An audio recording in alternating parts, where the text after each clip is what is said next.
قال المروة عورة إذا خرجت استشرفها الشيطان আল্লাহর নবীর সাহাবী আব্দুল্লাহ ইবনে মাসউদ রাদিয়াল্লাহু তাআলা আনহু বলেন, রে আমার সাহাবীরা শুনে রাখো, আল মারওয়াতু আওরাতুন ফাইদা খারাজাত ইস্তাশরাফা শাইতান।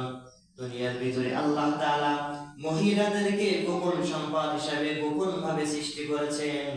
মহিলারা হলো গোপন, সুতরাং তারা গোপন থাকবে। ফাইজা খারাজাত ইস্তাশরাফা শাইতান, এই মহিলাগণ যখন ঘর থেকে বাহিরে বের হয়, শয়তান তাদেরকে পরপুরুষের সামনে সুশোভিত করে তোলে। নাউজুবিল্লাহ।